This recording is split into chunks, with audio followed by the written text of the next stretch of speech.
Bienvenidos a Voces, un espacio de Bitácora Club en el que hablamos de libros, autores, de creación literaria y artística para reivindicar el papel revolucionario de las letras y de la cultura en esta época de transhumanización. Los libros salvan vidas y hoy son más necesarios que nunca, de modo que nuestra misión es recordarlo. Los libros sirven también para recrear posibles vidas de figuras literarias y artísticas, traerlas al presente y reivindicar la belleza que crearon. Como también para hacer justicia con aquellas personas que participan en la belleza del mundo siempre, a las que no solemos prestar atención, a las que, antes de que se abra el telón, se quedan tras él abriéndose camino como pequeños ratoncitos a través de la tela para poder observar a los que miran, a los espectadores. Y todos sabemos que si ponemos el foco en los y las invisibles de la historia, o al menos en los que lo han sido hasta el momento, obtendremos una panorámica más justa de la realidad. Esto hace nuestra invitada de hoy, María López Villarquide, con su nueva novela La danza de París, publicada con la editorial Plaza y Janés. María es experta en iluminar a aquellas personas sobre las que nadie puso el foco en su momento, como en este caso las Willis, que si atendemos a cómo nos las describe Théophile Gautier, son jóvenes bailarinas fantasmales que han muerto antes de su boda y claman venganza. A María la conocimos con motivo del lanzamiento de La Juglaresa y he de decir que fue mi segunda invitada en este pequeño proyecto que comenzó en plena pandemia, este pequeño jardín literario que es Bitácora, de modo que para mí es una gran alegría volver a tenerla en este territorio de las letras. Así pues, en unos segunditos vamos a abrir el telón de La danza de París y mientras disfrutamos con la armonía y vaporosidad de la bailarina principal de Giselle, Carlotta Grisi, vamos a adentrarnos en el corazón del creador del libreto, el gran literato francés Théophile Gautier, a través de 3 ejes temporales y varios asesinatos de personas ligadas al arte, y que lo ponen en la diana como sospechoso de la investigación, pero también como posible víctima. La danza de París nos invita a un viaje de 1840 aproximadamente a 1877, donde París, la ciudad de la luz, es más bien la ciudad de las tinieblas, la suciedad y del hambre de un pueblo sometido a un siglo de revoluciones, revueltas, guerras y asedios, que sobrevive como puede envuelto por algunos en un romanticismo artístico de las apariencias. París está mudando de piel y se prepara para, a golpe de transformación haussmanniana, a abrazar un realismo que tendrá como exponentes a Stendhal, Balzac y Flaubert, y un poco más adelante llegará ese naturalismo que será representado por Zola, tan combativo. Aunque también hay espacio en este mundo convulso que nos descubre María para un parnasianismo que reivindica la belleza desvinculada de moralidad, a través de figuras como Catulle Mendes, que vamos a conocer en el libro, Le Comte de Lille o Sully Prudhomme, entre otros. Y también hay lugar en esta época para un simbolismo que reivindica el valor de la palabra más allá de las apariencias, donde Baudelaire, Lautréamont, Rimbaud o Mallarmé retorcerán bellamente significados y significantes. María López Villarquide teje un puente para que el lector pueda transitar por esa transformación latente de París, un lector que entiende que Giselle, considerada una obra maestra de la danza del romanticismo, simboliza también una suerte de caja de Pandora, de una realidad oculta y ocultada, y en la que la pintura de Edgar Degas podría llegar a convertirse en la llave de esta caja mitológica. A pesar de lo enigmático de todo esto de lo que estamos hablando en esta pequeña introducción, para poder encontrar la claridad a través del velo misterioso que envuelve esta historia, no tenemos más que dejarnos guiar por la danza de las letras a la que nos convida María, y quién sabe hasta qué territorios de nuestro propio inconsciente nos puede llegar a conducir. No olvidemos que Freud nace en este siglo y bebe de estas aguas. Bienvenida, María. Qué placer es tenerte de verdad de nuevo en Bitácora. Estoy encantada. Hola, ¿qué tal? Bueno, el placer es mío y con esta introducción ya ni te cuento. ¡Qué felicidad! Vamos a empezar por el principio. Y yo quiero saber qué plantó en ti la semilla para escribir esta historia que nos presentas en La danza de París. ¿Por dónde comienzas a tirar del hilo? ¿Por tu amor por la danza? ¿A través de la literatura? ¿Llegas a través de un viaje a París? ¿Cuál es el hilo? El viaje a París llega después, la verdad. La semilla o el germen supongo que son los 13 años que hice ballet clásico. Eso es inevitable. Tenía ya implantado el chip de Giselle desde niña, desde muy pequeñita, porque es uno de los ballets canónicos, digamos, del repertorio clásico, junto con el Cascanueces, el Lago de los Cisnes, La Bella Durmiente. Bueno, pues Giselle es uno de ellos.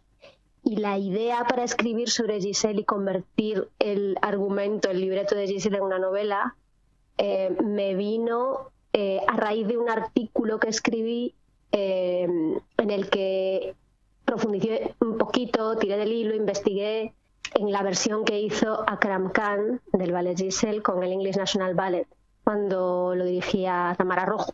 Vinieron a Madrid, bailaron esta versión y a mí me dejaron completamente fascinada porque era una versión muy siniestra, ¿no? Y como el tema de mi tesis, el motivo central es el artículo de Freud sobre lo siniestro relacionado con el cine, pero bueno, que es el tema que a mí me llama la atención. Bueno, pues vincular estas dos cosas, el ballet y el tema de mi tesis, salió de ahí. El momento en el que me pongo a ver de dónde sale, qué tiene de siniestro y inquietante el argumento de Giselle, pues aparecen cosas y aparece una idea para una novela. Sí. Uh-huh. Para documentarte, has estado 60 días en París, que por cierto has dejado plasmados en tu página web, lamanoqueescribeconpluma.com. Os la recomiendo a todos. Ahí tenéis esos 60 días en París, es muy divertido leerte y se lo recomiendo a todo el mundo que ame esa ciudad o que tenga curiosidad por esa ciudad, incluso que vaya a viajar a esa ciudad porque le puede servir como una especie de guía turística. Cuéntame cómo fue esa experiencia y qué es lo que más te sorprendió desde tu visión como escritora, este viaje. Pues era la segunda vez que iba a París. La verdad es que solo había estado una semanita y en esta ocasión fui, pues eso, con motivo de una beca del ministerio que me ofrece la posibilidad de estar allí efectivamente 60 días, 2 meses, y me fui con un manuscrito ya esbozado, con la idea que, por supuesto, para poder pedir la ayuda necesitaba desglosar, pues eso, de dónde venía, dónde iba, quiénes eran los personajes, por qué tenía que estar en París documentándome. Y al llegar allí con mi manuscrito, que bueno, tendría yo, no sé, 150 páginas o menos bajo el brazo, pues se despliegan ante mí todos los archivos maravillosos de la Ópera Garnier, del Centro Nacional de la Danza en Pantin, que fueron los que me acogieron en la biblioteca, los que me dieron, los que tenían el rol de institución de acogida, digamos. Y bueno, lo que más me sorprendió fue la cantidad de material que tenía disponible para escribir esta novela y 230 más relacionadas con Giselle y con el mundo del ballet en el siglo XIX. Es una cosa apabullante. Luego sí, no sé si quieres que me ponga a decirte qué cosas de París me sorprendieron, la cantidad de museos que hay gratuitos de la historia de París, que como quieras escribir algo ambientado en París tienes toda la información. No sé otras ciudades, pero París es un espacio muy bien documentado y para documentarse, valga la redundancia, es perfecta, así que sí, lo disfruté muchísimo y fue genial. Otra gran cosa de París, desde mi punto de vista también, además que lamentas en una de estas entradas, ¿no?, de los 60 días en París, sí, es Giverjon, esa maravillosa librería de varios pisos en Saint-Michel. Es una cadena, pero sí, creo que la principal está en Saint-Michel, si no recuerdo mal. Sí, está en Saint-Michel, sí. Y donde encontraste la juglaresa ahí, sonriéndote en una estantería. Sí, qué observadora, efectivamente. Bueno, este proyecto mío de los 60 días en París fue algo que hice al volver de París. Empecé a recopilar información pues viendo las fotografías que había tomado, sin saber en su momento cuando las hice que luego iba a escribir sobre ello. Me fui acordando de conceptos, de cosas, pues desde el precio de la fruta en el supermercado, lo difícil que es encontrar queso fresco, pero los 200 tipos de mantequillas que tienes, hasta pues eso, detalles como ese, las librerías, ¿no? Y la de, bueno, lo has pronunciado muy bien, Giverjon. Fui allí porque la mencionaba Richard Holmes, que es un autor que influyó mucho en la preparación del libro y durante la documentación, y bueno, al que le debo un montón, se lo agradezco en el libro, de hecho. Él iba a comprar allí sus cuadernos cuando estaba trabajando en los años 70 como corresponsal. Y bueno, yo llevaba una serie de notas de sitios a los que quería ir y fui allí y para mi sorpresa pues vi que tenía un apartado de literatura en otros idiomas y estaba la juglar esa. Le di una foto, le dije a mi novio, por favor, quiero dar fe de esto, sí, sí. Si cierras los ojos, además de en ese lugar rodeada de libros, ¿dónde te ves en París ahora mismo? Uy, pues mira, me veo en el mercado de Les Enfants Rouges comiendo queso. Comprando queso para comerlo después, porque no he comido un queso más delicioso que el Comté que nos vendieron allí, una cosa increíble, sí, sí, pero bueno, me puedo ver en cualquier rinconcito de París, cualquiera me gusta, aunque no sea comiendo. Y ahora que estamos haciendo este ejercicio de cerrar los ojos, si yo te dijese que La danza de París, tu libro, es un lugar en el que puedas habitar o una ciudad, si cierras los ojos, ¿en qué escena te encontrarías ahora mismo? Uy, pues en el escenario detrás del telón. Es lo que me inspira antes, durante y después de escribir el libro. Ese momento que además es lo que has dicho en la introducción. Es estar detrás del telón mirando por una rendija, que además lo he vivido, como una rendija que siempre hay, viendo al público cuando llega y se van sentando cada uno en su espacio, en su taquita, en su palco. Y bueno, sabes que el espectáculo va a comenzar y que te toca estar ahí. Yo estaría, por ejemplo, observando a Marie en el estudio de Degas. Es algo que se me ha quedado grabado después de la lectura del libro. Me parece un momento mágico cuando está bailando. Se siente libre. ¿Y cuánto de esa Marie hay en María o cuánta María hay en esa Marie? Pues inevitablemente bastante, porque yo con 12 años como ella bailé mucho. Yo creo que fue el momento cumbre de esos 13 años que yo practiqué la danza clásica. Entre los 12 y los 15 fueron los más top, podemos decir, donde más trabajé. Y sí, me puse en la piel de Marie para imaginármela en las clases, en los ensayos. Bueno, si se le diera esta circunstancia de que un artista le ofreciese posar para él, pero por supuesto no tiene nada que ver el contexto, el mundo de las Petit Gat de 1877 con, pues eso, el Conservatorio Profesional de Danza de La Coruña cuando yo era niña. No, afortunadamente no tiene nada que ver. Efectivamente. No. Esta Marie existió de verdad, ¿no? Está recogida como una persona, o sea, eran 3 hermanas, Van Gotem es el apellido.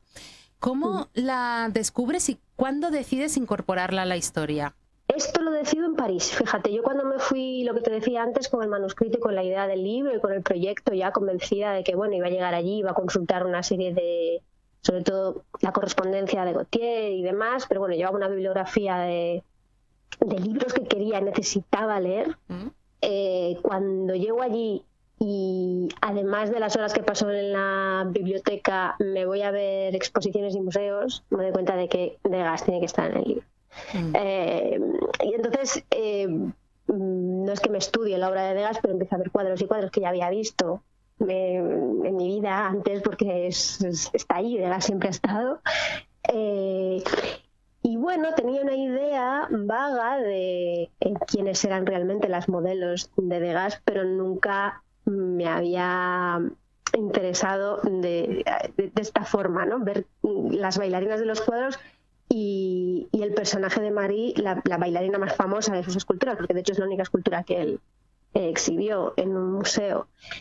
Y ahí, pues por no seguir destripando la trama del libro, digamos que veo muchos cuadros de Degas y alguno me llama más la atención que otro y bueno, pues es cuestión de ir enganchando interpretaciones y contextos históricos, en qué salones aparecen esos cuadros, bueno, en fin. Sí, tenemos que ir con cuidado porque no es cuestión en absoluto de destripar la trama, porque es que se devora el libro. Bueno, parece una expresión muy manida, ¿no? Que te atrapa y devoras el libro, pero bueno, es que es así literalmente, porque entre las curiosidades, entre todos esos movimientos artísticos, el ballet, el amor, todo lo que envuelve, el misterio, es francamente muy, muy estimulante, es una lectura muy estimulante.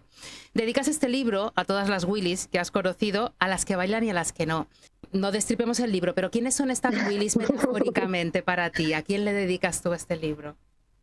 Sí, esto hay que saberlo porque ya no es spoiler, o sea, esto hay que saberlo y yo el libro por eso se lo dedico a las que bailan, a las que no. Las que bailan ya saben quiénes son las Willys porque son personajes centrales en la historia de la danza y todos los que han estudiado ballet lo saben. Pero bueno, es un personaje que podría estar también en el mundo fuera de los escenarios y fuera del ballet. Las Willys son los espíritus de muchachas que mueren vírgenes, que de alguna forma han sido traicionadas por los hombres y por lo tanto vuelven en forma de fantasmas vengativos para castigar a todos los hombres que se encuentren a su paso en mitad del bosque, que es donde se juntan con su reina, que es Mirta, y son los personajes que aparecen en el segundo acto de Giselle. Digamos que el primer acto es una temática, la protagonista es Giselle, es un ambiente como así más distendido y ligero de un pueblo donde todo el mundo es feliz y alegre, y el segundo acto es protagonizado por estos espíritus, estas Willys. Entonces las Willys encarnan muchas cosas en el ballet. Hasta que yo me puse a escribir la novela, para mí eran, bueno, los fantasmas, ¿no? El ballet de los fantasmas, que de hecho muchas veces se confunde con las sílfides. Y las sílfides es un ballet que en realidad no tiene argumento, que son una serie de movimientos, de piezas de Chopin, y la sílfide sí que es un ballet donde el personaje protagonista es un espíritu también, pero es un espíritu más como casi como una luciérnaga del bosque, una hada, y no tiene nada de maligno ni de oscuro ni de siniestro como sí que son las Willys. Y de hecho en la interpretación de este ballet que mencionaba, que a mí me sirvió de inspiración para el libro, el de Akram Khan para el English National Ballet, las Willys ya no es que sean fantasmas y los veamos como tales, como bailarinas con tutús largos, blancos y demás, sino que van caracterizadas como zombies. Llevan las faldas están rotas y están demacradas, con el pelo suelto.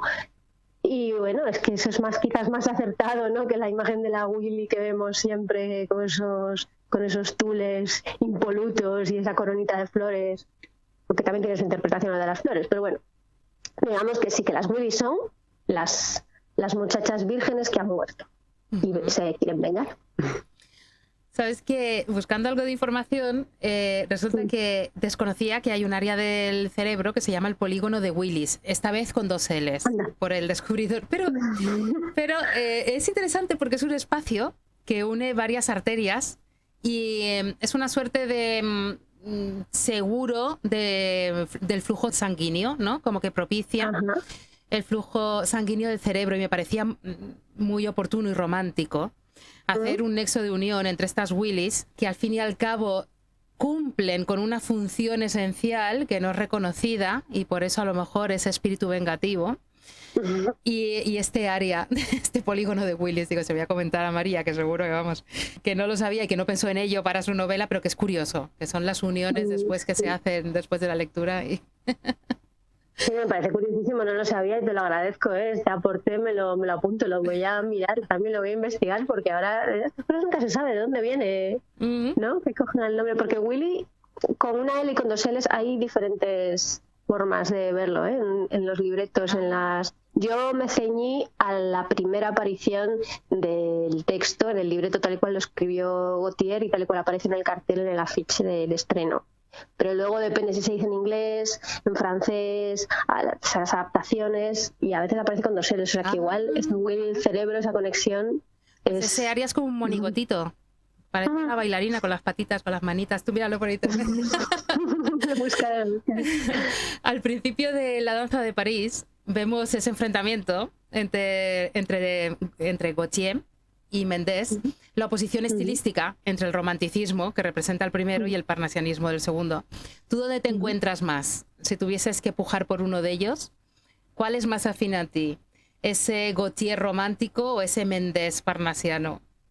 Yo el romanticismo siempre. Sí. Me parece que es algo que está ahí, que me define a mi pesar a veces, pero sí, este punto melancólico y evocador de otros lugares y soñador, ¿no? Este punto tristón, así un poco, sí, soy yo. Soy, como me dijeron una vez, la princesita portuguesa que llora detrás de la cortina mirando para la lluvia, o sea, soy yo. Oh. Es bello, aunque melancólico. Sí. Haces bailar juntos en el libro, como estamos viendo, juntos revueltos opuestos a representantes de diferentes géneros artísticos, clases sociales también, tendencias políticas, realidades de un mismo París en diferentes épocas. ¿Qué ha sido lo más complicado de escribir para ti La danza de París? Imagino que el ceñirte a un número determinado de páginas, el sintetizar la información. Pues no te creas, eso no, tampoco me ha pasado en las anteriores novelas, es que me lo han comentado mis editoras y bueno, debe ser algo que sí que a veces le cuesta a los autores, o bueno, no sé.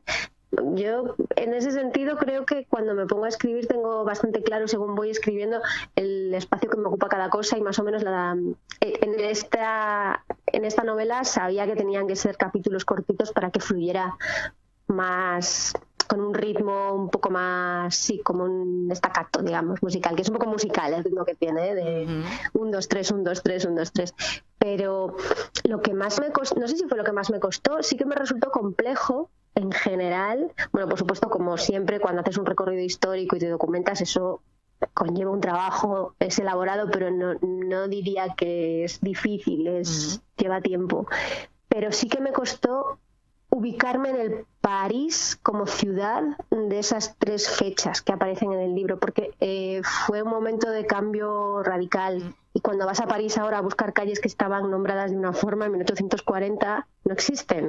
Exacto. Y no es que no existan porque de repente han puesto un banco en la esquina de esa casa, es que esa esquina de esa casa ya no está porque ahora es un bulevar y hay una rotonda, y luego entonces me costó mucho eso, consultar mapas de la época, hacerme el croquis mental, y luego, claro, yo estuve 2 meses en París, pero en 2 meses no escribí todo el libro, entonces tiraba mucho de Google Maps y de no sé, ubicarme me costó en general. Pero hay que decir que en el 19 Haussmann tira abajo todo París. Tú lo explicas en tu libro también, con esa rive gauche que aún queda por tirar, aún conserva todas las casas y las callejuelas, frente a la rive droite, el lado derecho que ya estaba, ¿no? Con esas grandes avenidas. Y claro, o sea, me lo estoy imaginando, y es colosal el trabajo, desde luego, de hormiguita. Sí, bueno, es difícil, tampoco me podía detener mucho. Esto me ha pasado con el libro en diferentes aspectos, que se me iba la novela por otro sitio. Al final yo quería meter información de un montón de cosas que me parecían muy atractivas y muy hermosas y muy curiosas, pero no podía. Entonces he tenido que ceñirme estrictamente al tema del libro. Y el de la ciudad en sí, el cambio de la ciudad y todo lo que significa, cómo afectó a los ciudadanos, a un par de comentarios que hace Gautier de ya está bien de tanta obra en la ciudad que parece que le molesta para caminar, pero podría hacer ese mismo comentario cualquier persona que vaya caminando por Madrid en cualquier momento del año, donde también están constantemente haciendo obras, ¿no? Y eso es molesto. Pero imaginarse eso, el cambio del patrón de una ciudad, que de repente, pues eso sí, la cuadrícula, el pavimento, las grandes avenidas, el sentido que tenían y por qué, y por supuesto toda la zona que estaba completamente desaprovechada, digamos, o bueno, estaba pues donde todas las enfermedades y todas las epidemias se iban a los barrios más pobres, que completamente desaparecieron. Es que sí, también hay una pequeña referencia a esto y un paralelismo, ¿no? con los fantasmas que ocupan los espacios deshabitados y demás, y lo que pudo pasar ahí. Pero sí, es cierto que si vas a París ahora ahora concretamente, pues hay mucho cambio, pero es una ciudad colosal que en esta época fue cuando se gestó, digamos, lo que vemos ahora se inició ahí, ese gran cambio. Tengo que decirte que he disfrutado muchísimo descubriendo a Nerval, en tu historia, porque es uno de mis grandes escritores, siempre lo he tenido muy presente. Yo también soy muy romántica y tiendo a ese melancolismo literario en ocasiones, y Nerval es uno de los máximos exponentes en ese sentido, pero también era un personaje muy excéntrico, gran amigo de Teofil, pero también de las langostas. ¿Se paseaba realmente con una langosta por Le Tuileries? Pues eso dicen ellos, eso decía Gautier de él. Es que, a ver, Nerval, Gerard Nerval y Judith Gautier eran dos personajes que yo me he tenido que resistir mucho porque habrían sido más protagonistas de los que son, porque son interesantísimos. La hija de Théophile Gautier es una cosa absolutamente, por favor, o sea, hay que hacer una película sobre ella. Haces unas pinceladas, pero se ve que, claro, no puedes ahondar en no puedo. Sí, pero abres la boca, o sea, así que no... Sí, es una académica, traductora del chino, luego una vida sentimental apasionante. Y en el caso de Nerval, pues claro, es que él una cosa muy trágica, una presencia muy trágica en el libro que tampoco he querido, porque se convertiría en un dramón terrible y le quitaba protagonismo a todo lo demás.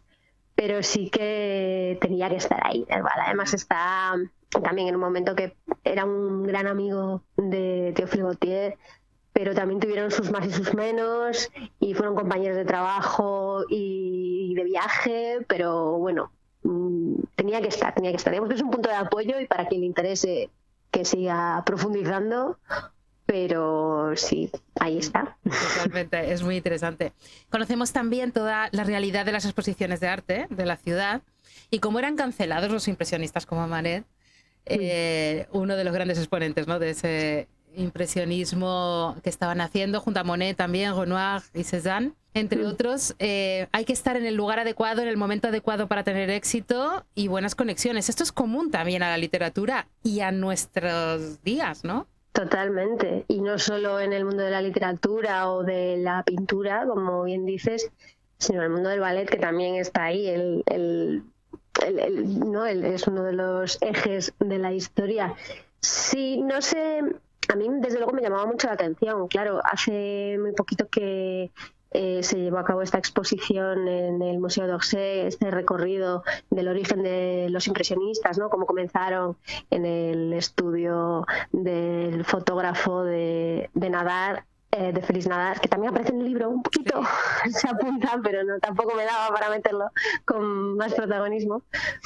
Pero claro, a mí me llamaba muchísimo la atención cómo puede ser que todos esos artistas que ahora llenan las plantas de los grandes museos, que te quedas embobada viéndolo, estos cuadros que son como ver una pantalla de alta resolución de un televisor, en su momento fueron rechazados, ¿no? Y ver cómo entre ellos pues se agrupaban en sus propias sociedades, en sus propios salones, y paralelamente iba creciendo como una cadena, una vertiente alternativa que se convirtió en la auténtica, la importante corriente artística del momento hasta el día de hoy.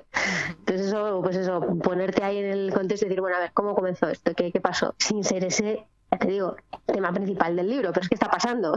Sí. tenía que verse. El ballet sí que es nuclear en la danza de París, como no podía ser de otra manera, pero también es la pintura algo muy importante. Vas creando vasos comunicantes con la danza. ¿Cuál es el cuadro sobre bailarinas que más te gusta? Pues uno de los que me sirvieron de inspiración cuando estaba escribiendo, bueno, a ver, no sé si esto es como cuando te preguntan cuál es tu película favorita, pues es difícil, hay muchos, pero es uno que no es de Degas, que es de un autor holandés que de hecho es posterior, es del 1900 y pico, es posterior a la trama del libro, pero que me resulta fascinante y que es una escena de una huelga de bailarinas, que no quiero destripar el libro, pero tiene sentido que esto me inspirara. Y que aparece una línea de una fila de bailarinas con sus tutús y sus moños y perfectamente colocadas, como de espaldas al espectador, y a la derecha un hombre con traje, con su bigote, sus tirantes, las manos metidas en los bolsillos de la camisa como muy ufano, con el reloj, y una de las bailarinas con los brazos en jarras enfrentándose a él. Entonces todo el contexto de ese libro, a mí me parece, de ese cuadro, me parecía muy misterioso, muy interesante y muy original. Nunca había visto a las bailarinas de esa forma. Y bueno, pues sin duda es que esto pasaba. La huelga de las bailarinas, titula. Muy interesante, hasta ahí podemos leer. Como diría la presentadora del 1, 2, 3.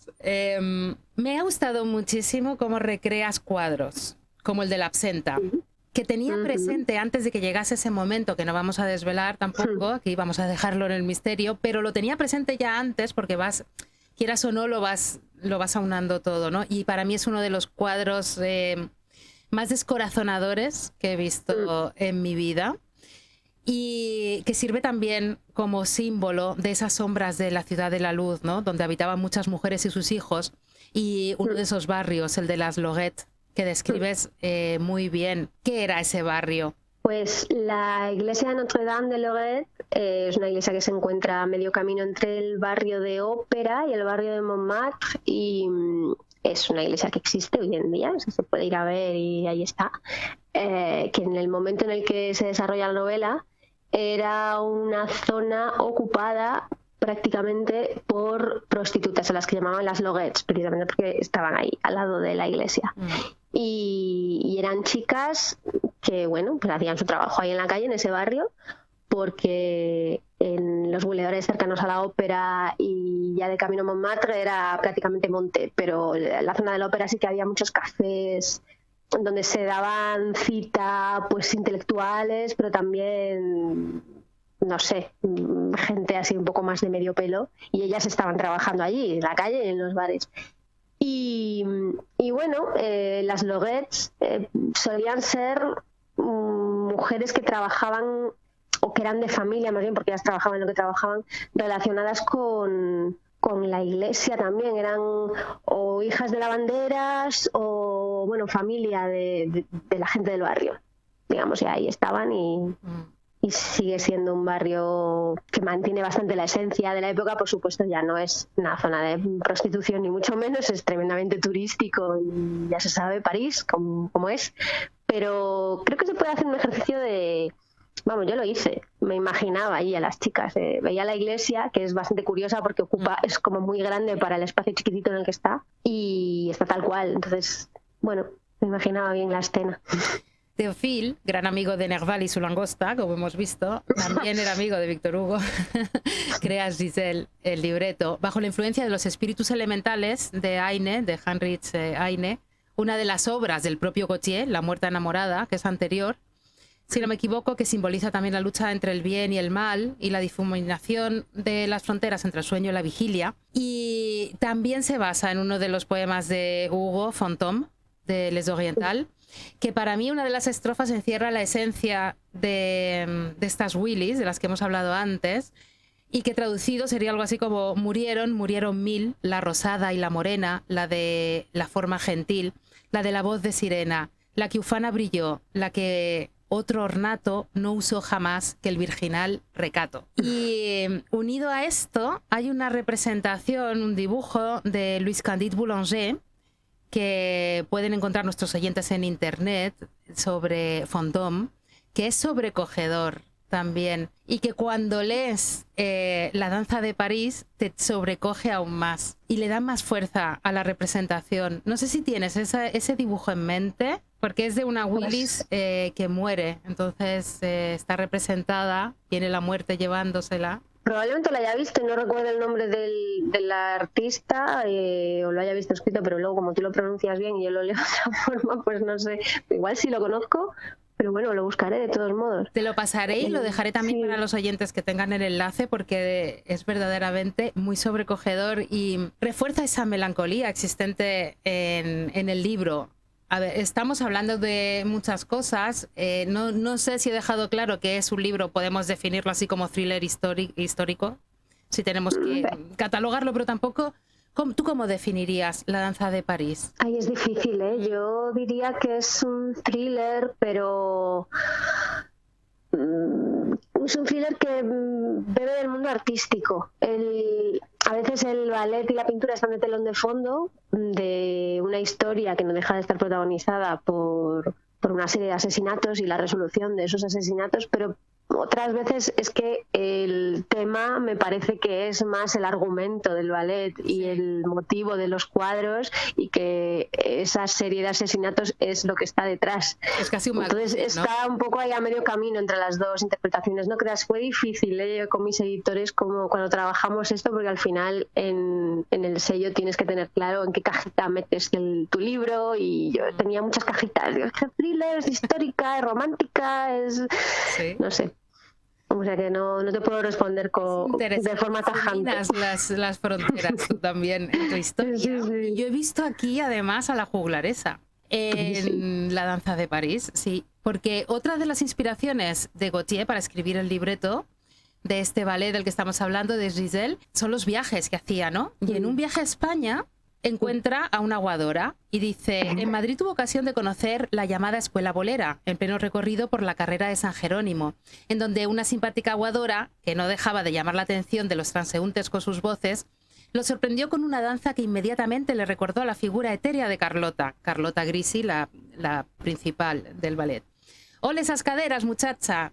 Théophile Gautier se había dirigido a la joven al verla contornearse delante de su carro, detenido en plena calle. Bailaba con la melodía de un músico que tocaba la guitarra en la acera de enfrente. Yo ahí he visto una de las primeras escenas de La juglaresa, cuando está ella bailando con el ciego que le está tocando la melodía. Sí. Y yo digo, esto no sé si lo ha hecho adrede o le ha salido ahí La juglaresa sin quererlo. Me ha salido un poquito porque La juglaresa también es María y sus 13 años de ballet clásico. O sea, no te voy a engañar, el ballet está por lo que está en los dos casos. Pero sí, aquí creo que esta escena es un poco, ¿cómo decirte?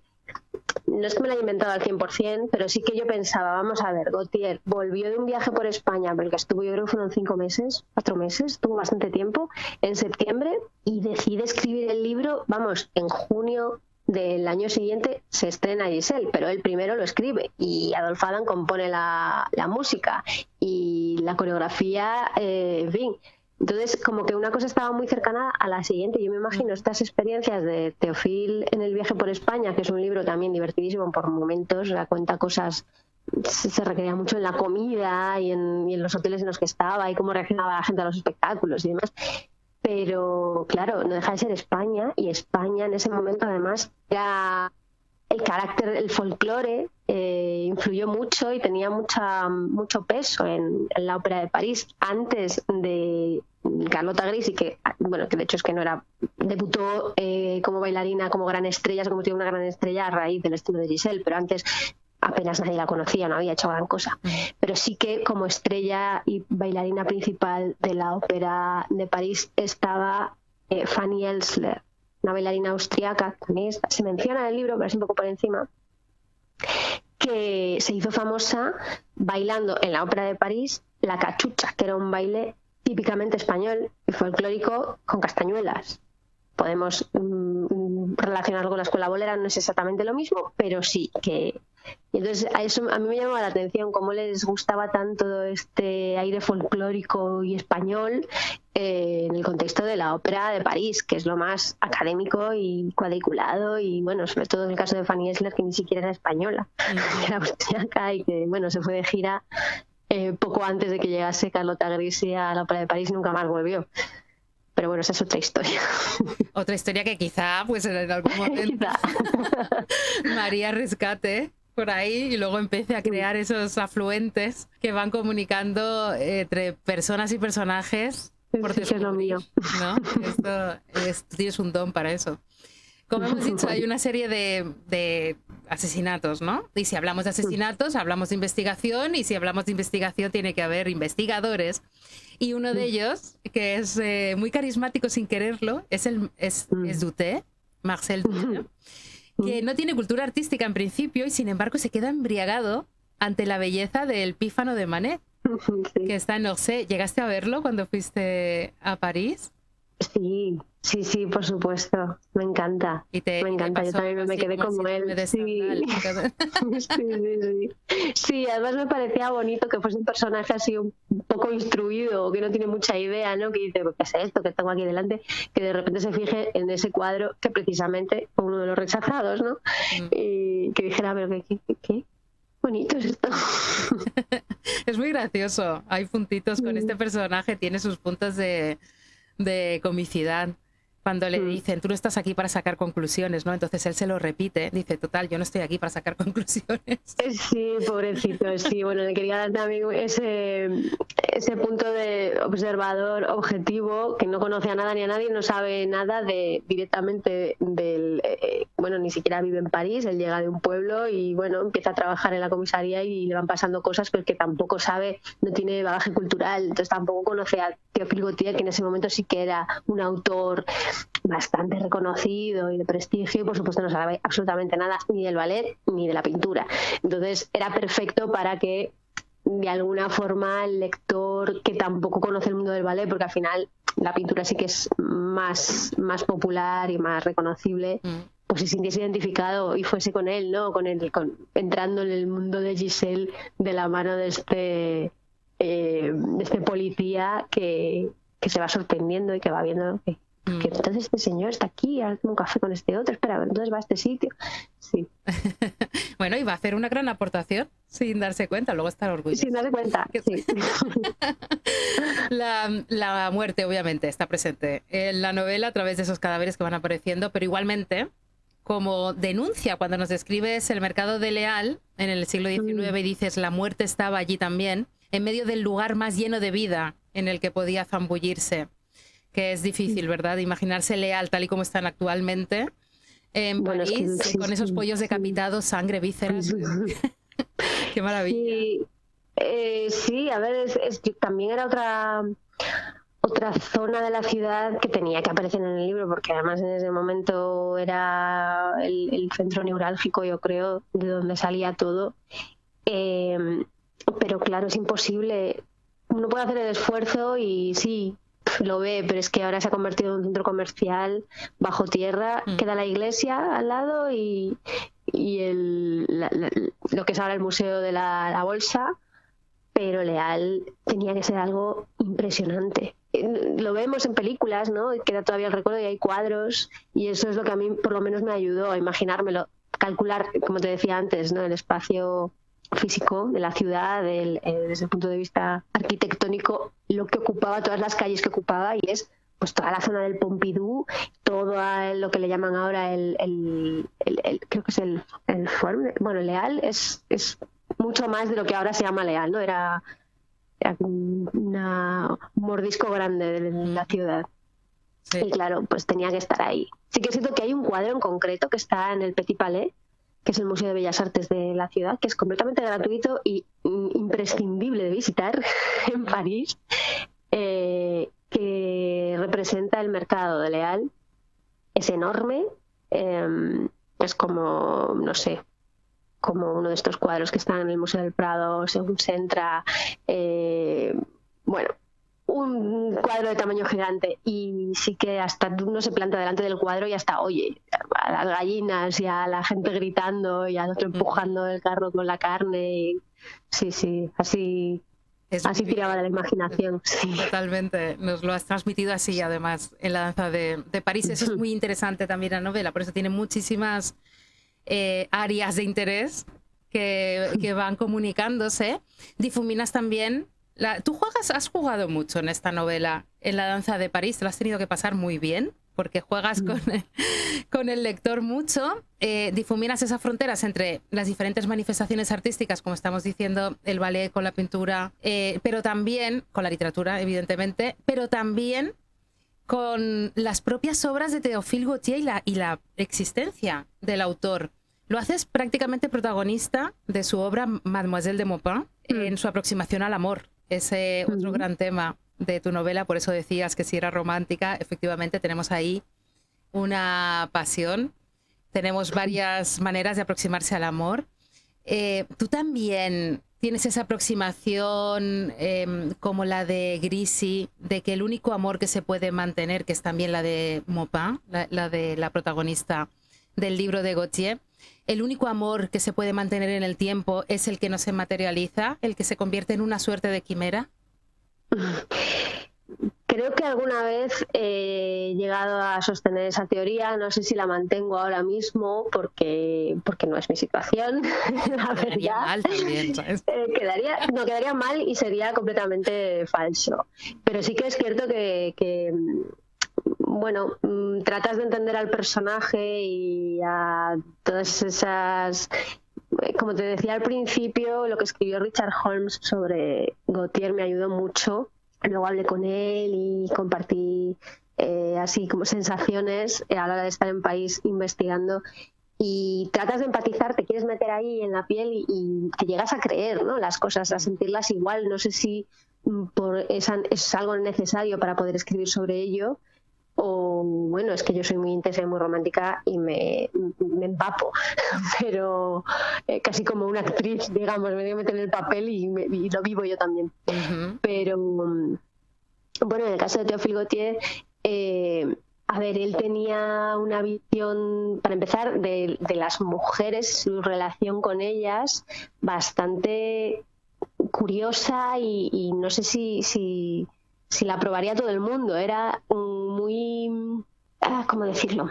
Le encantaban las mujeres, tuvo muchísimas amantes, pero luego realmente lo que le volvían loco eran las esculturas de mármol de mujeres desnudas, por ejemplo. O sea, le atraía más la piedra, el cuerpo frío de una piedra que una mujer real, ¿no? Una mujer real al final tenía... no terminaba de cuajar ninguna relación, no tenía ninguna relación estable. Bueno, no vamos a destripar el libro, pasan cosas, pero van por ahí un poco los derroteros. Sí, totalmente. Además que se ve muy bien y lo describes muy bien en pasajes. Sí, Que ahora me y está es lo que viniendo pasa a la mente. sí, con el argumento de Giselle, ¿no? También pasa un poquito eso, que tanto fantasma, tanta cosa etérea, tanta imposibilidad, todo tan intangible, ¿no? Viene de ahí. Antes mencionabas La muerte enamorada. Bueno, La muerte enamorada es un cura, si mal no recuerdo, que de repente siente deseo por una vampiresa. Entonces, como puede haber algo más imposible o más difícil de visualizar y de no sé, no puede ser esto, no es así. Pero sí, esas contradicciones parecía que era algo que definían en general el carácter de Théophile, sobre todo en relación con las mujeres. Y bueno, pues sí. ¿Puede ser que yo haya visto ahí una manera de aproximarte tú, María, a la literatura también como una amada inalcanzable? A veces puede ser desagradecida, pero siempre está presente en tu vida y es necesaria. No sé si tanto la literatura o el mundo de la literatura, todo lo que conlleva la literatura. O sea, el oficio de escribir es algo que hago y disfruto, igual que disfruto dibujando o, no sé, escuchando música o viendo películas. Pero todo lo que conlleva el ser escritor, ¿no?, el estar en el lugar del escritor, es una mata, como tú has dicho, que por momentos se disfruta muchísimo, pero luego, no sé, es bastante, a veces frustrante, a veces demasiado amplio el mundo del escritor, con demasiados participantes y demasiadas tareas que tampoco te llegan a satisfacer del todo, te gratifican del todo. No sé, es como algo que, bueno, que yo disfruto, pero en mi liga, ¿sabes? En mi trocito tengo la suerte de poder practicarlo y que llegue a los demás, y creo que con eso me quedo. ¿Cuál es tu opio a la hora de crear? Vemos a Gautier con Nerval recurriendo al opio, como tantos otros creadores. También en el siglo XIX el opio se introdujo en París con gran éxito en el mundo artístico. ¿Cuál es el tuyo? Pues no tengo ni idea. No soy yo muy consumidora de cosas. De opio no. Fíjate que las semillas de amapola, más allá de las que llevan los panes integrales, no, tampoco tengo muchas. Y no fumo, o sea que, no sé, me inspira. Sí, cuando estaba escribiendo el libro me inspiraba la música constantemente. No mientras estoy escribiendo, porque soy incapaz de escribir con música, pero sí que antes y después. Y los ballets, que si ya los había visto antes, pues los volví a ver después y en repetidas ocasiones y y sí, me inspira. Ahora en las redes sociales puedes seguir a los bailarines más importantes del mundo y son una inspiración tras otra verlos. Y sí, eso es algo que de niña no tenía, no existía internet y no podía ver imágenes de bailarines tan a menudo, más allá de las que tenía en el reproductor de VHS donde tenía los bailes grabados y me los sabía de memoria. Ahora, a golpe de clic, ¿no? Puedes ver a cualquiera ensayando o trocitos de representaciones y sí, eso es tremendamente inspirador siempre. Las personas que no han conocido el VHS y cómo se enganchaba a tu película favorita que habías visto tanto que acababa enganchándose al reproductor y no sabías cómo sacarlo con cuidado y luego se pegaba con celo y te habías perdido algunos fotogramas. Bueno. Dramas absolutos. Qué poco valoramos a veces lo que tenemos a golpe de clic, como estás diciendo, tanto conocimiento.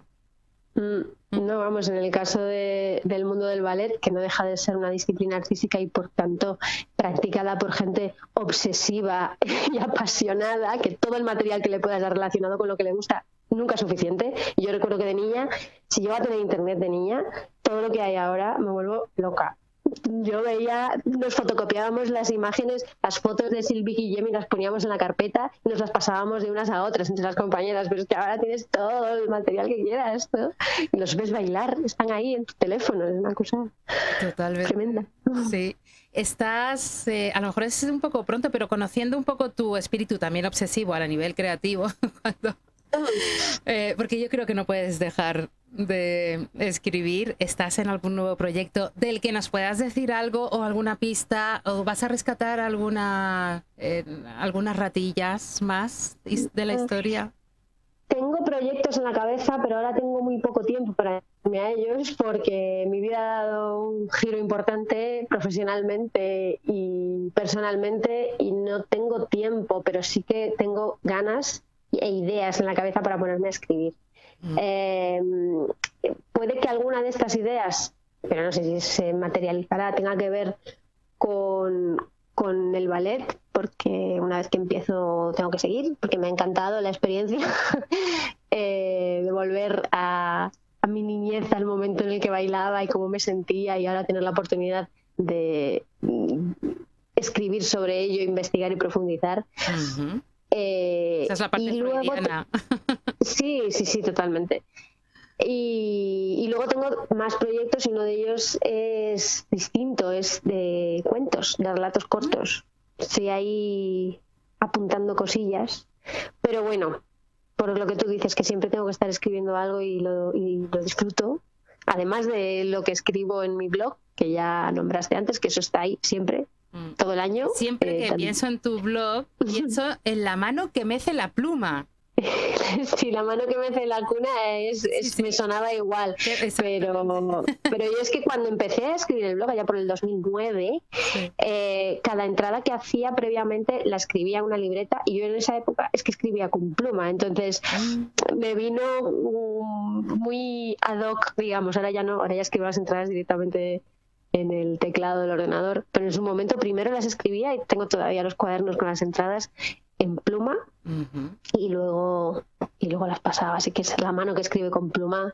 .com. No es porque sí. .com, sí. Acudid a ese territorio de María, porque es una delicia, hacer reseñas maravillosas además.